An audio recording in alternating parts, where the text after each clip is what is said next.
안녕하세요. 오늘도 이야기 성서학당 신약 공간복음서 개론 두 번째 시간을 함께 나누도록 하겠습니다. 특별히 오늘은 공간복음서의 이제 구조를 조금 좀 구체적으로 좀 설명하는 시간하고, 그리고 공간복음서에 들어있는 주된 신학적인 내용들이 어떤 것들이 좀 부각되는가 하는 것도 좀 살펴보고 싶습니다.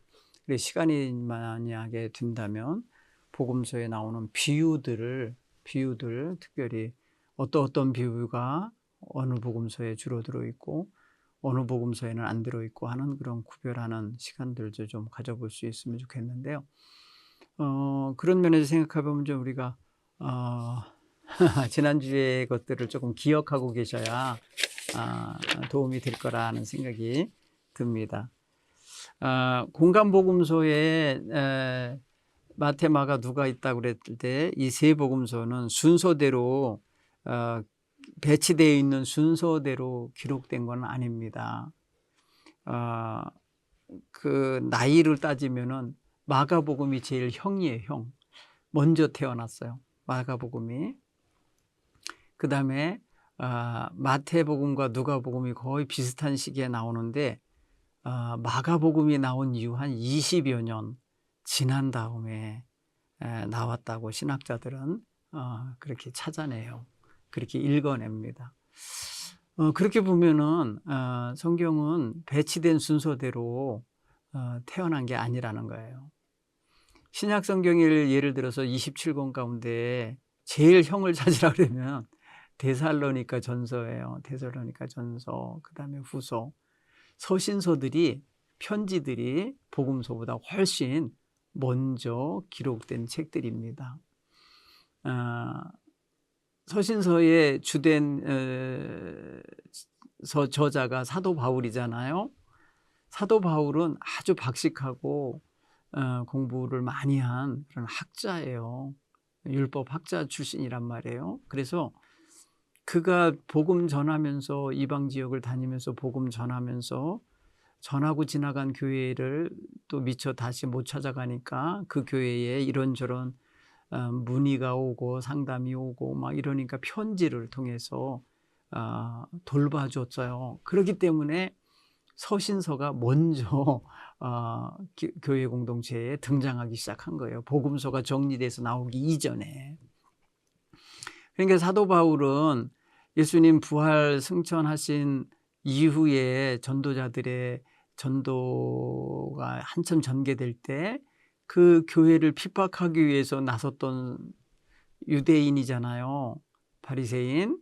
근데 그가 다메섹으로 가다가 예수를 만나서 구원받고 복음 전도자로 되는 과정을 보면은 예수님 살아계실 때가 아니라 부활 승천하시고 안 계실 때고, 제자들이 교회 공동체를 추스리면서 예수님의 명령을 따라서 세상 끝까지 복음 전하기 위해서 노력하고 있던 시기여요.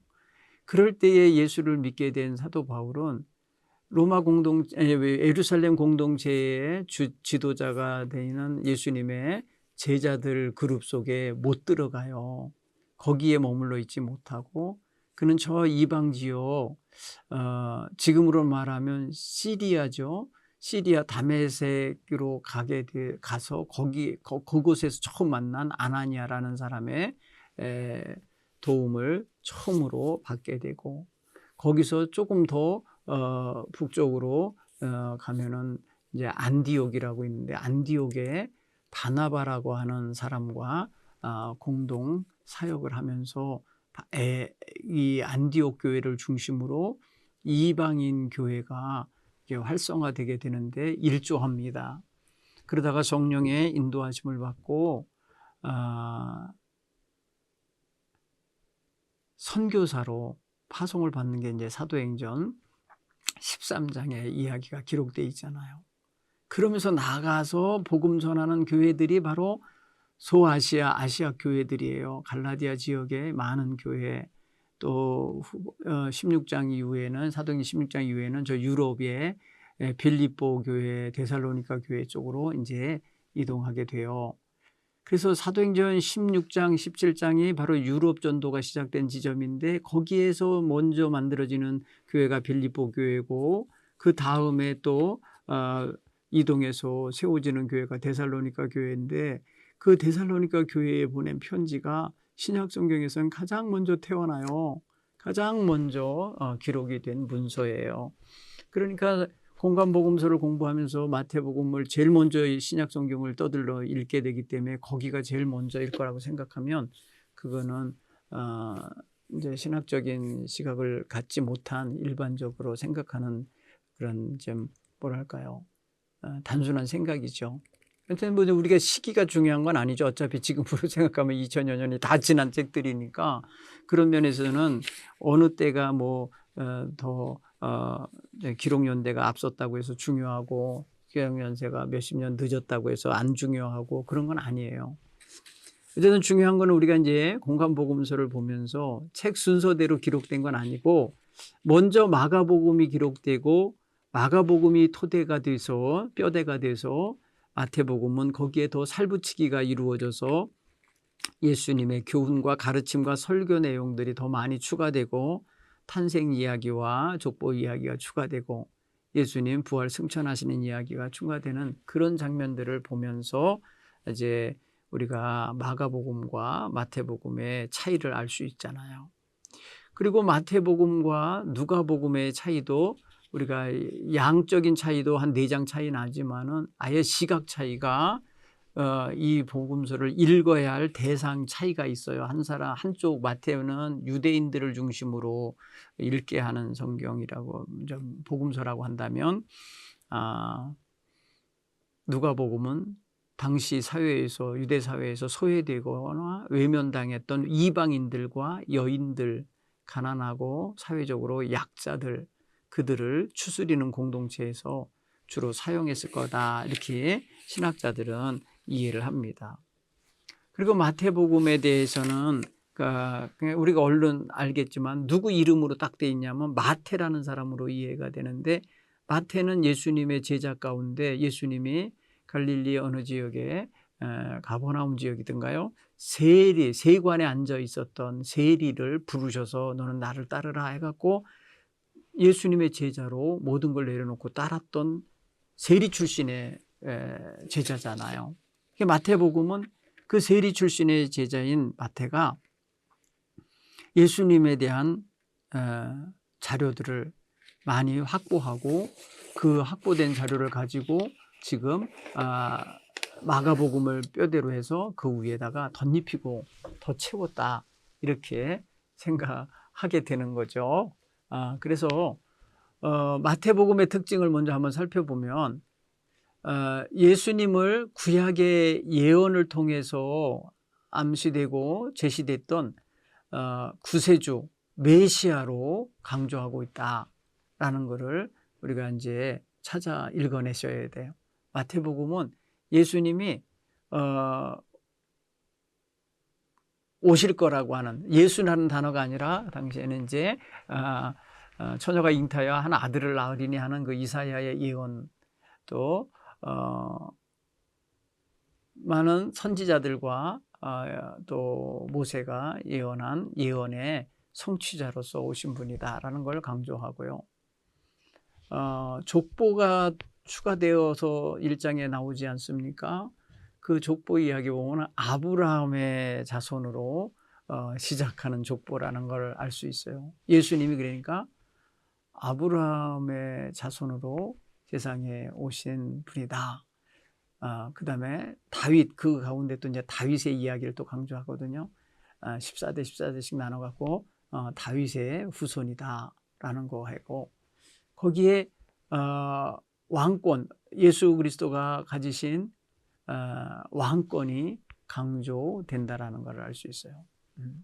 그 족보의 이야기는 보면은 왕족 족보로 이어져 내려오다가 예수님께로 이어지거든요.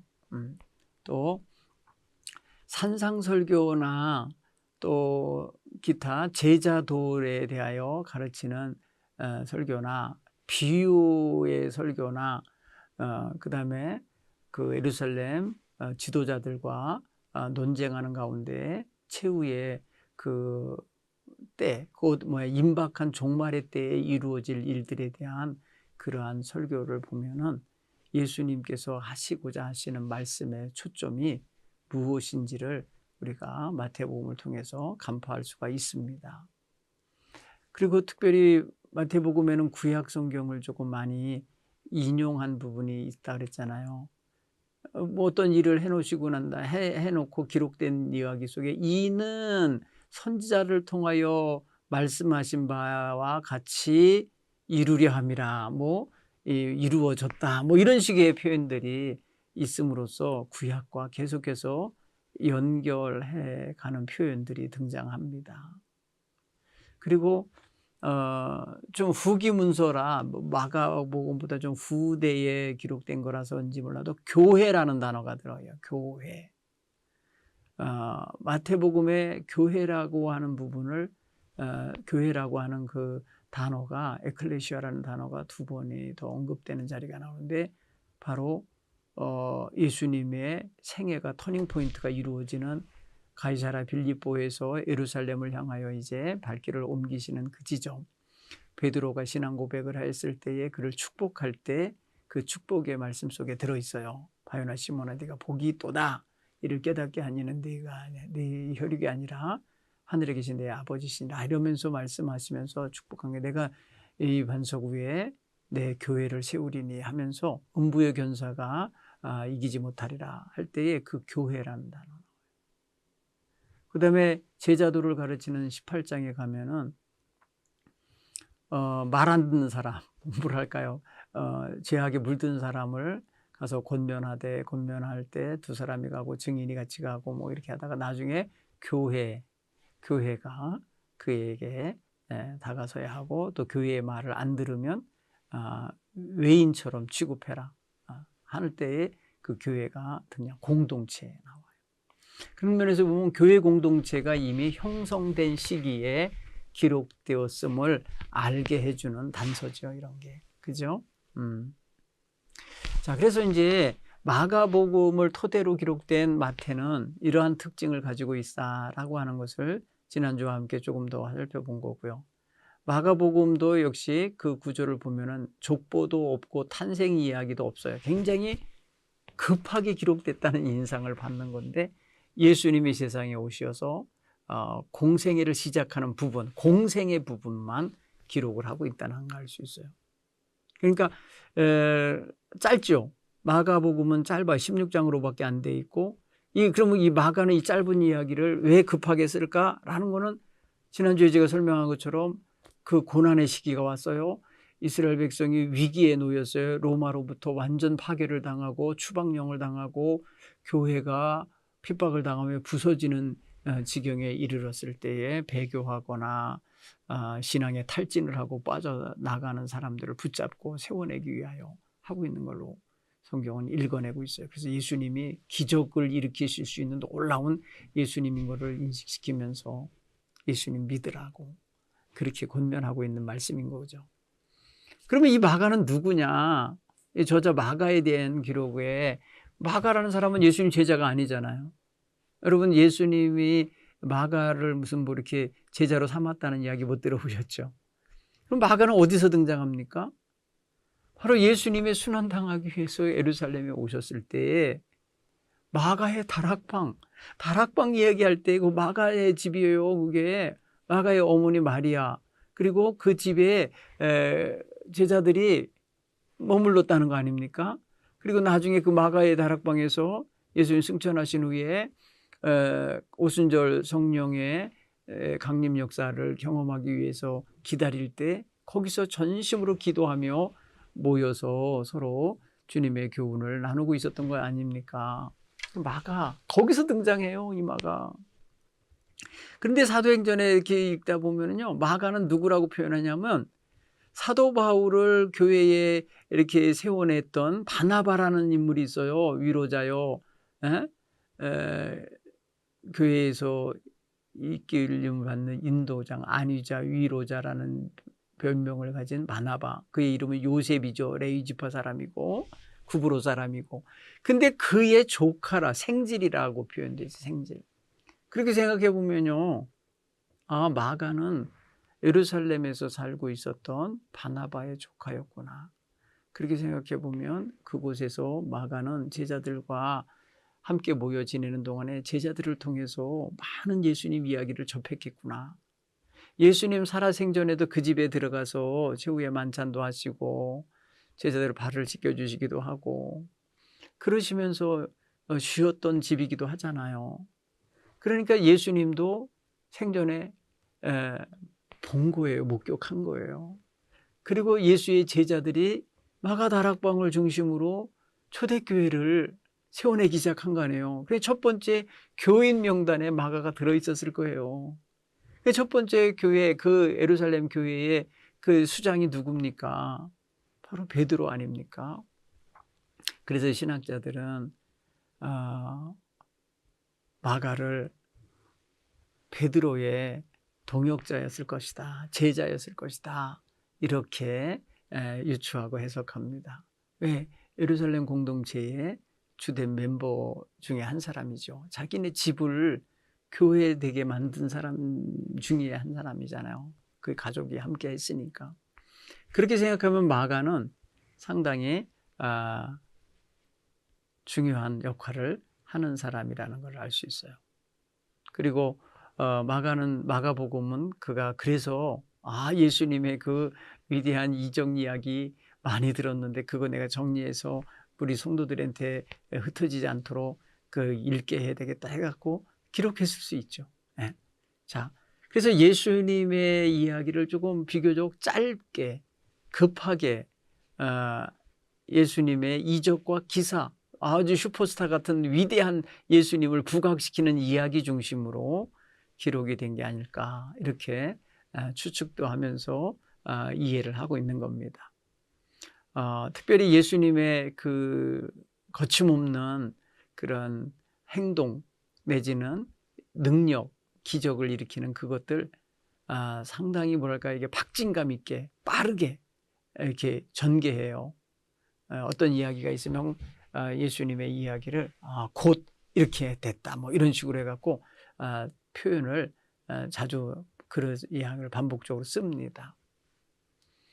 그런가 하면은 순한 이야기도 그 짧은 이야기 속에 분량이 많은 거거든요. 예수님이 체포당하시고 난 다음부터 순환이 시작되는데 그 이야기의 분량이 전체 그의 이야기 전체 이야기 분량의 상당 부분을 차지하는 것을 볼 때에 예수님의 고난, 순환을 강조하고 있다. 이거는 구약 성경 이사야 53장 고난의 종의 노래가 있어요. 고난의 종. 그가 찔림은 우리의 허물 때문이요. 뭐 이런 거 있잖아요. 그 이사야가 말했던 이사야 53장에 등장하는 그 고난당하는 종의 이야기를 지금 예수님이 고난당하시고 수모를 겪으시고 십자가에서 죽임당하시는 이야기를 아주 강하게 어필하고 있다. 이걸 알 수 있어요. 그래서 우리가 이걸 보면은 마가가 당시에 순환당하고 있는 사람들에게 예수님도 이런 고난을 당하셨다. 그런데 하나님의 뜻을 이루시려고 순종하신 거다. 이거를 강조해주고 있는 거죠. 그래서 마가는 어떤 군더더기 같이 긴 어떤 설교, 그 예루살렘 교회 공동체가 거기서 모였으니까 얼마나 많은 설교를 들어봤겠어요. 설교를 통해서 성도들의 어떤 신앙을 이렇게 세우는 역할을 한 게 아니라 짧지만 강력한 힘을 갖고 있는 예수님의 기적 행위, 기적을 일으키신 역사들을 중심으로 이야기를 하면서 예수님이 이렇게 기적을 행할 수 있는 능력의 하나님 아들이신데 말없이 어린 양처럼 고난당하는 종의 예언처럼 그렇게 십자가를 지신 분이다. 이거를 설명하고 있는 걸 알 수 있어요. 자, 이래저래 생각할 때에 마가가 이렇게 복음서를 기록하는 사람으로까지 서기까지는 영향을 많이 준 사람들이 있을 거예요. 그 가운데 아마 가장 영향력을 크게 끼쳤을 사람이 베드로라. 예루살렘 교회의 대표 목회자가. 물론 마가가요 한때 사도행전 15장 지나서 16장인가요?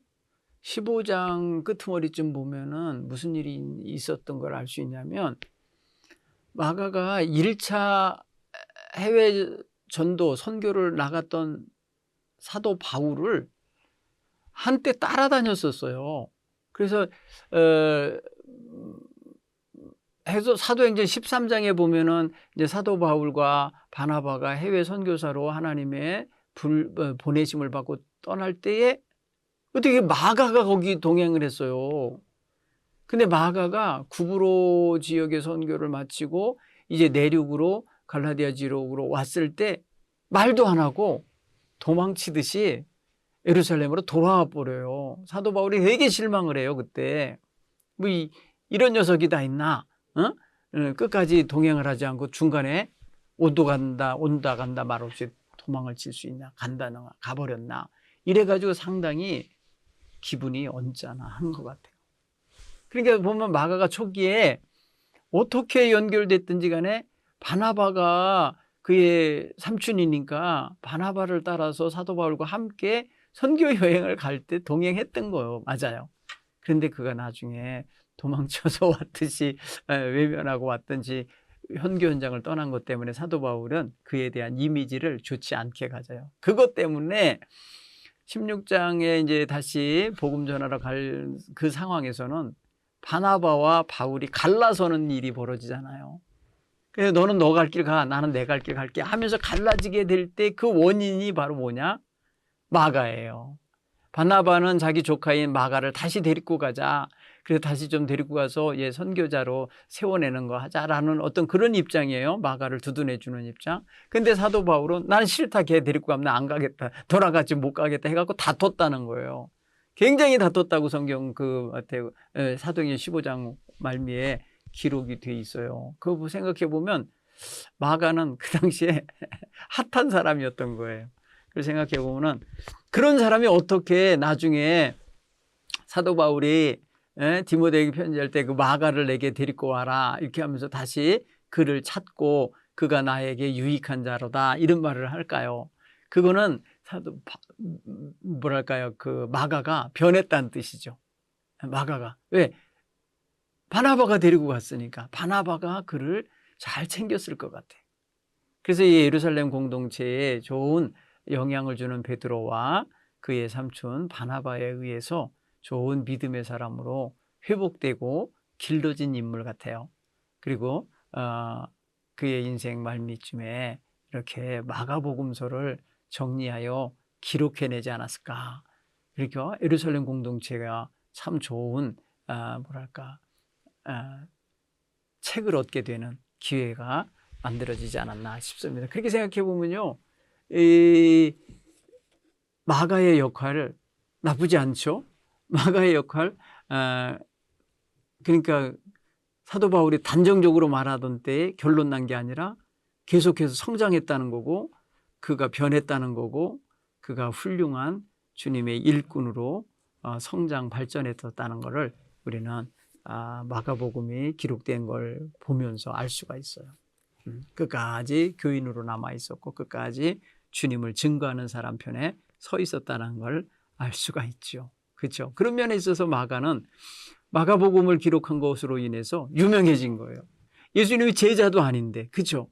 예수님의 12제자 그룹 속에 들어있지도 않은 사람인데 마가복음서라는 것을 기록함으로써 우리 한국 기독교만이 아니라 전 세계 기독교가 2000년 동안 그의 이름을 부르고 있잖아요. 그죠? 그가 증거하는 마가복음을 읽고 있잖아요. 그러면 굉장히 중요한 역할을 했다라고 볼 수가 있어요. 그죠? 성경에는 그래서요, 마가와 관련된 어떤 사연이 복음서에는 안 들어있어요. 없어요. 그죠? 그런데 기록을 한 거예요. 그래서 생각해 보면, 물론 누가복음도 나중에 그렇죠. 근데 마태는 제자로서 예수님을 따라다녔었고 제자로서 예수님을 수행했었던 기억도 있고 그런 이름으로도 등장하고 역할도 했던 사람이기 때문에 마태복음은 더 권위를 인정받을 수 있겠죠. 그런데 이제 마가나 누가는 직접적인 예수님의 제자가 아니에요. 그래서 마가는 베드로의 영향과 바나바의 영향 속에서 성장한 초대교회의 지도자였을 거다 이렇게 인식을 하고요.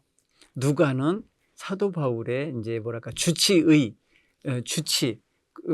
사도 바울이 안질도 있었다 간질도 있었다 하니까 이제 그를 동행하면서 치료도 해주고 그의 가는 길에 대한 기록도 남겨주고 정리해주고 했던 그런 동역자였던 것 같은데, 나중에 보면 누가복음은요 누가에 의하여 기록된 이야기로서 사도행전과 연결된다고 그랬죠.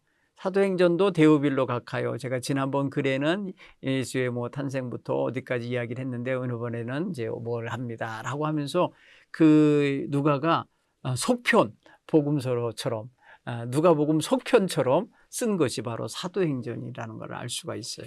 사도행전과 함께 읽어야 돼요. 누가복음의 저자인 그 누가는 의사였다고도 표현하고요. 역사가라고도 해석해내고요. 왜? 역사적인 사실을 너무 잘 알아요. 누가복음을 읽으면요, 다른 복음서와 다르게 로마 정부의 인사들 이름이 나와요. 그건 뭐냐면 황제 이름이라든지 어느 때라고 하는 것들을 역사가답게 기록에 담고 있어요. 그래서 이 사람이 당시의 역사적인 초점을 가지고 있었던 사람이구나 이렇게 보고요. 그 다음에 그의 기록하는 내용들, 특히 사도행전 같은 걸 이렇게 보면은 그 지역을 동행하였기 때문에 그 지역에서 있었던 사도 바울의 이야기들을 그대로 기록으로 담아내고 있구나라는 것을 알 수가 있어요. 그리고 또 그의 기록들은 주로 누가복음도 그렇지만 사도행전도 이방인과 관련된 독자, 이방인 출신의 기독교인들이거나 이방인에게 전해져야만 하는 어떤 그런 이유하에서 기록된 그런 복음서이기 때문에 이방인들을 나쁘게 표현 안 해요. 이방인들이 예수님에게 호의적이었다라는 것을 이야기를 해요. 예를 들어서 빌라도가 예수님이 죄 없다고 선언하는 광경에 3번 막 강조하고 있는 이야기들, 그런가 하면 예수님을 사형에 처하던 이방인 백부장이 예수 그리스도를 하나님의 아들이었다고 이렇게 고백하는 장면, 뭐 이런 것들을 보면은 이방인들이 상당히 예수님에게 호의적이었음을 이렇게 암시하는 그런 표현들을 해내고 있다는 걸 알 수 있어요. 그리고 상당히 이제 세련된 문학적인 표현들도 그 헬라적 문학적 표현들이 담겨 있다고 신학자들은 누가복음을 통해서 이해를 해요. 그리고 누가복음 속에 담겨 있는 내용 속에는 좀 소외된 사람층, 가난한 사람이나 여인들, 당시에 남성 사회에서 여성들의 어떤 그런 주된 역할을 해낸다는 게 쉽지 않은데, 그 여성들도 역시 여제자, 예수님의 다른 제자들, 버금가게 제자들을 먹여 살리고 집수발했던 여제자들로서 부각시켜요. 보면은요, 여인들이 말이에요, 자기들의 소유를 가지고 먹을 것을 준비하고 있는 장면들이 누가복음 이 후반부에 가보면 알 수가 있어요. 대단하죠. 그죠? 그 다음에 마르다나 마리아 같은 사람들이 예수님 초대해서 접대하면서 이렇게 하는 장면 보면은 굉장히 적극적이라는 걸 알 수 있어요. 그리고 특별히 이제 소외된 사람 가운데 이제 특히 무시당하던 사람이 사마리아인인데, 사마리아인을 굉장히 따뜻하고 예수님을 닮아갈 수 있는 사람이라는 것을 부각시키는 장면이 그 누가복음 10장인가요? 그 강도 만난 자, 예루살렘에서 여리고로 가다가 강도 만난 자를 구제해주고 있는 사람, 다가가서 불쌍히 여겨서 그 상처를 싸매주고 여관으로 데리고 와서 맡기고 하룻밤 동안 여행하는 길을 멈추고 그를 간호하다가 돌아가면서 여관 주인에게 치료비를 남겨주고 가면서 잘 좀 돌봐주라고 부탁하고 가는 장면. 그게 누굽니까? 사마리아 사람이에요. 그러니까 이렇게 제사장이나 레위인들에 비해서 레위인들은 그냥 모른 체하고 지나갔다 그랬잖아요. 외면하고 못 본 척하고 하는데 사마리아에는 그를 보고 불쌍히 여겼다, 긍휼히 여겼다, 다가갔다, 돌봐줬다, 이런 이야기들을 아주 구체적으로 이야기하는 장면이 이제 그 누가만 갖고 있는 자료예요. 그게 누가. 그 다음에 탕자 비유 있잖아요. 탕자, 아버지의 재산을 가지고 가서 허랑방탕하게 쓰고 난 다음에 그냥 여기 이방 사람 밑에서 돼지치기 하던 아들이 내가 하늘과 아버지에게 큰 죄를 지었다라고 돌아오는 장면에서 아버지가 가서 끌어안고 막 잔치 베풀어주고 하는 장면 있잖아요. 이 회개하고 돌아오는 죄인, 이방인들, 세리와 죄인들, 온갖 사회에서 손가락질 당하고 살 수밖에 없고 무시당할 수밖에 없는 사람들의 돌아옴, 그들을 품고 있는 아버지 하나님 품, 이런 것들을 강조하고 있는 것을 우리가 볼 수 있어요. 그래서 여러분, 누가복음을 앞으로 보실 때는 예수님의 따뜻한 그런 사랑과 그 긍휼히 여기시는 마음이 거기 비유에 등장하는 인물 속에서 이렇게 표현되고 있다는 것을 보셔야 돼요. 가난한 자를 긍휼히 여기고 계시구나. 여성들을 무시하지 않고 곁에 두시는구나. 이방인들 외면하지 않으시는구나. 가난하거나 사회적으로 약자 편에 있는 사람들에게도 하나님은 이렇게, 예수님은 이렇게 긍휼을 베풀고 계시구나 라는 것을 느끼게 해줍니다. 그렇죠? 알게 해주는 거예요. 그런 면에서 생각해 보면 누가복음의 특징을 알 수가 있죠. 그런가 하면 이제 누가복음에서는 이제 성령에 대한 이야기가 가끔 나오는데 그 기도와 연결해서 강조하는 장면이 나옵니다. 너희가 악한 아비일지라도 자식에게 좋은 것을 줄 줄 알거든. 하물며 하나님께서 너희에게 좋은 것을 주시지 않겠느냐 하면서 그 좋은 것의 표현이 바로 성령님이에요. 성령을 주시지 않겠느냐, 이런 말씀을 하고 있어요. 자, 이런 정도의 어떤 그런 내용적 특징을 볼 수 있다고 한다면은 이제 이 복음서에는 다양한 어떤 신학적 주제들이 흘러요 있는데, 특별히 예수님에 대하여 반예수적 태도, 그러니까 적그리스도적인 태도를 대하는 사람들이 당시에 있었는데, 예수님을 적대시한다 그러죠. 적대시. 유대주의예요.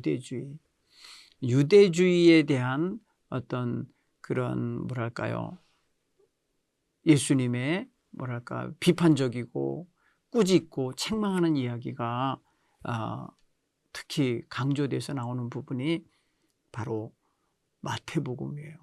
유대인들을 상대로 읽게 하는 복음서에 유대인들을 책망하고 비판하고 이렇게 하는 이야기를 담는 것을 보면 마태가 굉장히 아주 예리하고 담대하게 이야기를 하고 있다는 것을 알 수가 있어요. 그리고 마태는 또 이제 마태복음에 대한 이야기를 좀 더 구체적으로 한다면은 제자를 부르시고 제자는 이래야 된다, 제자는 이렇게 살아가야 된다라고 하는 것을 강조하는 제자도에 대한 특별한 가르침을 주고 있어요. 마태복음 18장 근처에 가보면 예수님의 설교 덩어리가 하나 있다 그랬잖아요. 그 설교가 가로 그것을 강조하고 있다는 걸 알 수 있어요. 그래서 예수님이 특별히 강조하고 있는 이야기 속에서 제자에 대한 가르침, 그를 조금 우리가 마태복음을 이제 앞으로 읽으면서 배울 수 있는 그런 날이 왔으면 좋겠어요. 특별히 이번 학기는 이제 뭐랄까요, 마태복음의 전반부를 좀 읽으면서 터치할 거기 때문에 그 자리에서는 읽을 수 없겠지만은 우리는 성경을 늘 읽어가는 사람들이니까 조금 더 읽으면 예수님이 제자가 어떻게 해야 되는지 가르쳐줘요. 그러니까 나를 따르는 자는 뭐 어떻게 해야 된다라는 거죠. 이런 걸 포기하고 버려야 된다든지 뭐 이런 거. 그럴 때 베드로가 우리 다 버리고 따랐는데 우리는 어떻습니까? 라고 물을 때 어떠다 할 거다라고 얘기를 하거나 제자로서 살아가면서 형제를 어떻게 용서하면 좋겠습니까? 용서를 몇 번이나 해주면 되겠습니까? 라는 할 때에 그런 이야기, 여러 가지 이야기 속에서 제자다운 삶을 어떻게 살아야 되는지를 이야기하고 있다는 것을 우리가 마태복음을 통해서 읽으면 되는데, 특별히 신학적인 부분에서는 예수님의 어떤 탄생 이야기가 추가될 때에 그 탄생이 구약 성경에 예언된 예언의 성취로 이야기를 하면서, 특별히 마태복음 같은 경우는 동방박사들 이방인들이잖아요. 그죠? 이들이 찾아와서 뭐라고 표현합니까? 유대인의 왕으로 나신 이가 어디 있느냐고, 이렇게 유대인의 탄생하신 예수님을 유대인의 왕이라고 표현하는 장면이 나와요. 그리고 예수님이 마지막에 나중에 돌아가실 때 십자가에 그 유대인의 왕이라고 하는 명패가 십자가에 붙게 되는 장면을 보면은 이게 가로 열고 가로 닫고 식인데, 가로 여는 장면에 예수님을 왕으로 표현하고, 가로 닫는 부분에서도 빌라도에 의해서 예수님을 유대인의 왕으로 이렇게 표현하는 장면이 이 복음서에는 담겨 있다고 그래요. 그것을 우리가 좀 읽었으면 좋겠고, 특별히 이제 공관 복음이니까 사실은 마태복음을 읽으면서 마가복음을 읽으면 얼른 이렇게 포함이 되고 쑥쑥 들어와요. 마태복음 속에 포함되어 있어요. 마태복음 품이 더 넓어요. 마가복음의 뼈대가 마태복음을 읽다 보면은 그 뼈대가 마태복음 속에 다 들어있는 것을 발견하게 됩니다. 그런 면에서 있어 재미있고, 그 다음에 누가복음을 읽을 때는 이제 마태 마가를 읽어놨기 때문에 공통적인 거는 접고 들어가더라도 새로울 거예요. 마태에도 없고 마가에도 없던 새로운 누가만의 이야기를 발견할 수 있는 그 특수 본문을 통해서 마태 또 마가에 없는 누가만의 어떤 그러한 특징, 거기에 신학이 들어있거든요. 누가의 신학, 누나의 시각적 초점이 거기 담겨 있다는 것을 발견할 수 있어요. 그리고 구조적으로 큰 덩어리를 이렇게 볼 때에 마태복음을 볼 때 모세 오경적인 구도를 이렇게 읽어내는 거 굉장히 멋진 거예요. 개괄적으로 표현하면 아까 말씀드린 모세 오경이 뭐예요? 하나님이 주시는 이스라엘 백성에게 주는 계명이잖아요. 계명이면서 법도잖아요. 그와 같은 수준의 신약시대의 계명이 있다고 그러면 바로 그게 예수님의 설교인데, 마태복음 5장에서 7장의 산상설교가 그 첫 번째, 그 다음에 선교와 순교에 관한 설교가 10장에서 나와요. 10장. 그 다음에 천국에 관한 비유 설교가 나와요. 천국은 이와 같으니 하면서 겨자씨를 심는 거, 그 다음에 진주장사가 진주 구하는 거, 이런 이야기들 있잖아요. 이런 부분에 있어서 천국에 대한 이야기가 마태복음 13장에서 한 덩어리가 나와요. 그리고 조금 전에 말씀드린 것처럼 제자도 내지는 교회를 어떻게 인도하고 이끌어가야 되나, 교회의 행정에 관계된 거랄까요? 교회의 체계에 대한 이야기를 하실 때 이야기가 바로 18장에서 마태복음 18장에서 네 번째 설교 덩어리가 나와요. 그리고 종말에 관한 설교가 있어요. 종말에 관한 설교. 그 이제 마지막 때가 어떻게 될 건지. 그래서 마지막에 대한 예언을 할 때에 그것이 제자들에게 굉장히 섬찟하게 들렸을 수도 있고 무섭게 들렸었던 모양이죠. 그런 이야기, 제자들의 반응 이야기가 담겨 있는 게 23장서부터 25장 속에 들어있어요. 그건 예루살렘에서 한 이야기예요. 예루살렘에 입성하셔갖고, 그리고 유대인들 지도자들이 듣는 자리에서 함께 하셨던 설교예요. 자, 그래서 이런 5개의 큰 설교 덩어리가 바로 마태복음의 특징으로 들어있으니까 그게 바로 오경의 구조라는 거예요. 그래서 이게 이제 이렇게 보는 시각을 가진 신학자가 있었던 거예요. 다른 사람들은 그냥 읽고 지나가는 거를 뭐랄까요, B.W. 베이컨이라고 하는 신학자가 이 오경 구조를 찾아낸 거예요. 여러분 성경을 보면서 이 특징이 있네 하고 이렇게 찾아낼 수 있는 시각을 갖는 거죠. 그래서 바로 그 신학자가 그걸 가지고 논문을 쓰고 박사가 됐겠죠. 그런 역사가 있어요. 자, 그다음에 이제 예수님의 이제 탄생 이야기, 족보 이야기가 1장, 2장의 서두에 기록이 돼 있어요. 그다음에 뒤에 26장부터 28장에 예수님이 순환당하여 죽임당하는 아주 처절한 이야기가 나중에 이렇게 첨가된다라는 걸 알 수 있어요. 마가복음의 덩어리에 더 좀 이렇게 커져서 확장되는 거예요. 그러니까 5개의 설교 덩어리와 그다음에 예수님의 탄생과 족보 이야기와 예수님의 순환 사건 그 내용 속에 더 풍성한 내용들이 첨가되어져서 마가복음은 16장이지만 마태복음은 28장이니까 12장의 내용이 그렇게 내용들로 추가되고 있다는 것을 우리가 알아볼 수가 있어요. 그리고 이제 마태복음의 구조를 좀 더 살펴볼까요? 마태복음의 구조를 보면은 갈릴리에 예수님이 등장하기 이전에 이제 그 마치 서론적으로 예수님이 어떤 분으로 오신 건지를 소개하는 탄생 이야기, 그 이야기가 추가되면서 이제 갈릴리에 오셔서 얘기하는 이야기는 바로 제자를 부르시고 제자를 세워서 갈릴리에 사역을 시작하셨다는 이야기는 마가복음과 대동소 이야기에 기록이 되어 있어요.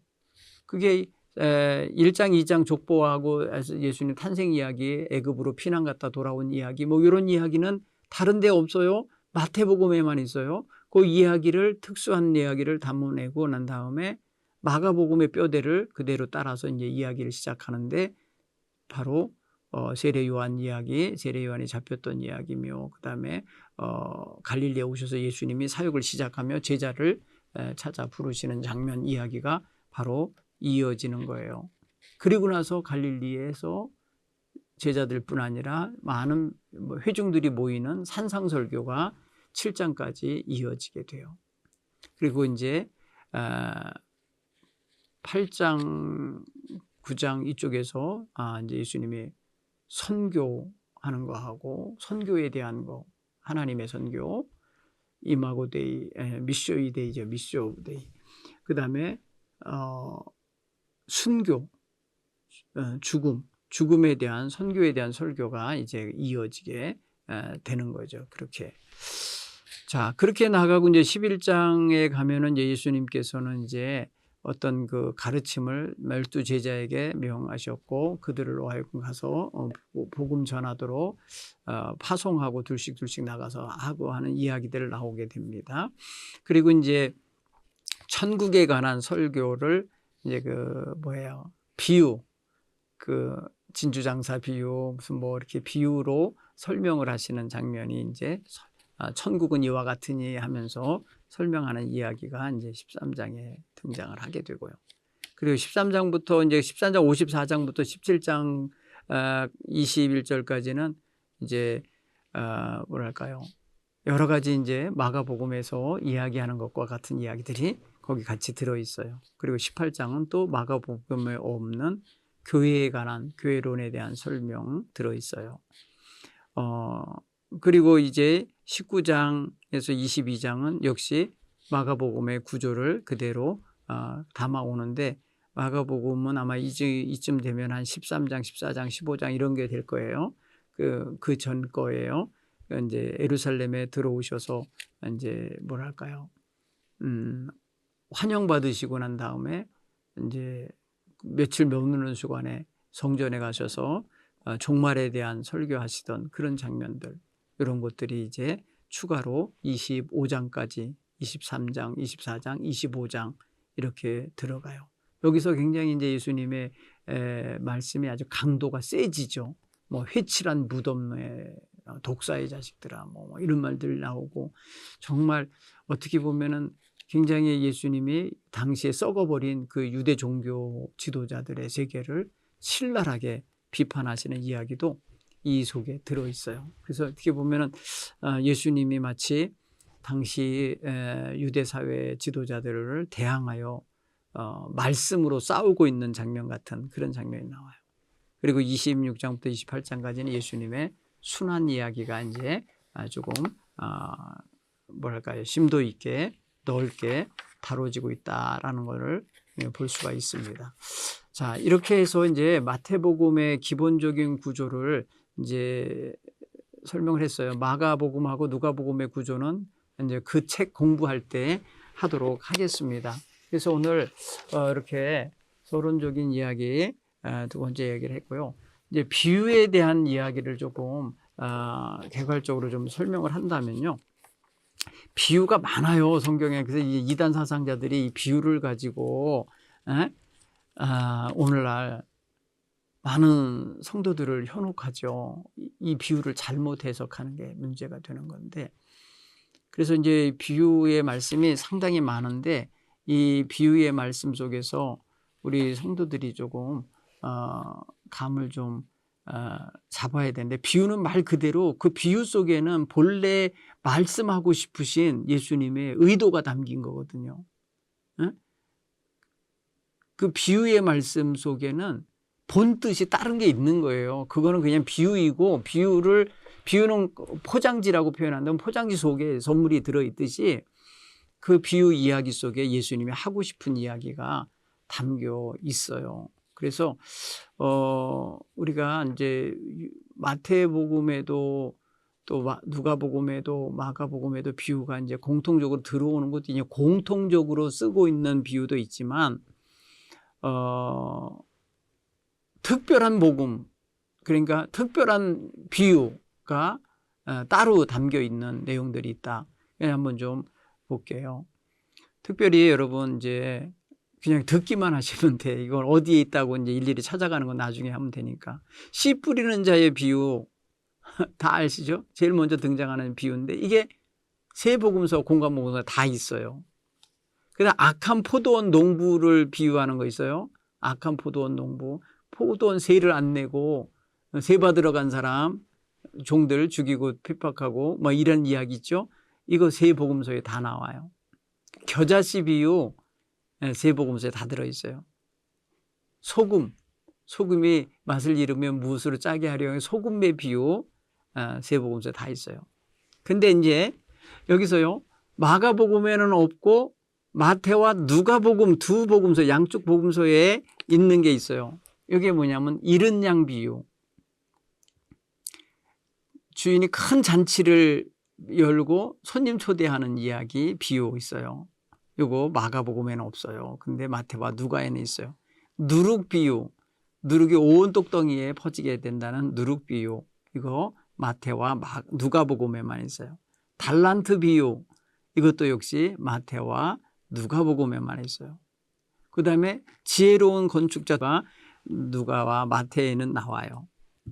또 재판관에게 친구 끌고 가면서 뭐 하는 거 있잖아요. 그 하기 전에 뭐 저기 중간에 화해하라고 하는 비유 있어요. 그 재판관에게 가는 비유, 요거 역시 양쪽에 다 있어요. 마가에는 없어요. 그 다음에 쫓겨나갔던 귀신이 다시 돌아와서 이전보다 더 악하게 만들었다고 하는 이야기 있죠. 이것도 양쪽 복음서에는 있는데 마가복음에는 없어요.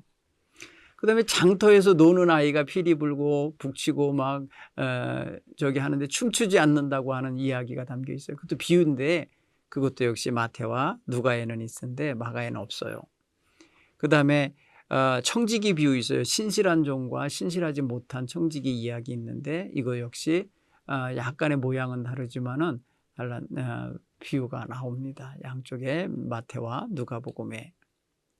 그런데 이제 마태에만 나오는 비유가 있어요. 여러분 이거 주목해 보세요. 가라지 비유 있어요. 가라지 비유. 씨를 뿌렸는데 가라지가 나왔다. 가라지에 대한 비유. 그 다음에 그물에 대한 비유가 있어요. 그물로서 물고기 잡는 비유.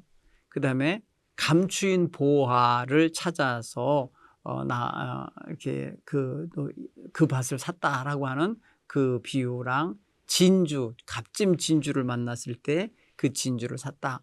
모든 걸 팔아서 샀다 하는 비유 있잖아요. 이거는 마태에만 나와요. 천국 가치관이 얼마나 중요한지를 강조하는 거죠. 그 다음에는 용서하지 않은 종 비유가 있어요. 탕감받았는데 지는 어마어마한 걸 탕감받았는데 자기 동관이 친구가 조금 빚진 거 안 갚았다고 하는 그 비유 이야기 있어요. 요거 역시 마태에만 나와요. 포도원 일꾼 이야기, 포도원의 일꾼 가서 너 이거 일해라 그럼 얼마 줄게 뭐 이렇게 하면서 하는 이 포도원 이유 마태복음에만 나와요. 그 다음에 두 아들의 비유 있어요. 두 아들, 얘야 오늘 가서 포도원 가서 일해라 했는데 형은 얘하고 안 가고, 동생은 안 가고, 형은 간다고 해놓고 안 가고, 근데 나중에 동생이 안 간다고 했다가 가서 일했다는 이야기 나오죠. 그거 마태에만 나와요. 그 다음에 예복에 대한 이야기도 역시 현실을 베풀었는데 예복을 입고 오지 않은 자들 다 내쫓는 이야기 나오는데 이것도 마태에만 나오고, 열처녀, 지혜로운 열처녀, 다섯 처녀, 미련한 다섯 처녀, 그 등 예비한 자, 기름까지 예비한 자, 이거 있잖아요. 이 비유도 마태복음에만 나옵니다. 최후의 심판에 대한 이야기도 마태복음에만 등장합니다. 근데 또 누가복음에만 등장하는 비유가 있어요. 소두에도 설명했지만 선한 사마리아인의 비유. 그런가 하면 어리석은 부자 비유 있어요. 올해도 농사가 잘 됐네요. 이거 어디다 다 싸놓지 하더니 창고를 부수고 새 창고 지어서 쌓겠다. 그때 하나님이 이 어리석은 자야 내가 오늘 밤 네 영혼을 도로 찾으리니 그 예비한 것이 누구 것이 되겠느냐 이러면서 하나님이 책망하는 이야기 나오죠. 그 비유는 누가복음에만 나왔어요. 그 다음 불의한 청지기 비유도 누가복음에만 나오는 게 있어요.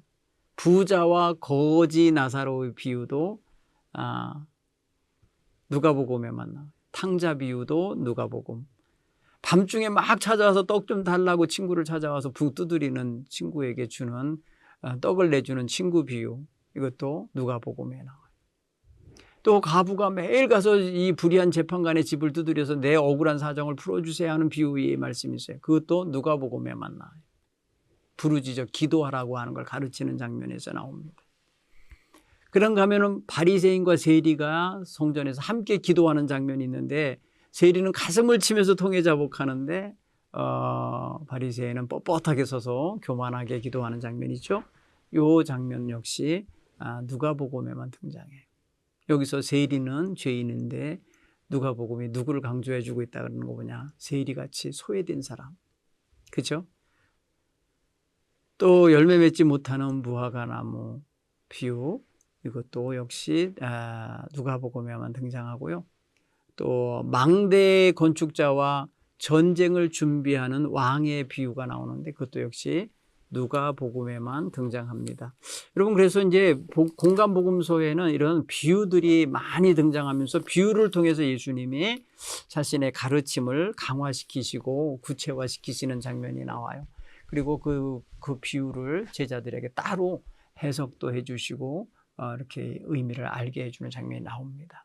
자, 이런 이야기들이 이제 공간복음서에 이렇게 특징이 있게 구별되고 있다는 것을 이제 공부하게 될 겁니다. 이 서론적인 이야기 또 오늘 여러분 여기서 마무리하고 다음 주에 이제 마태복음에 대한 이야기를 구체적으로 하도록 하겠습니다. 감사합니다.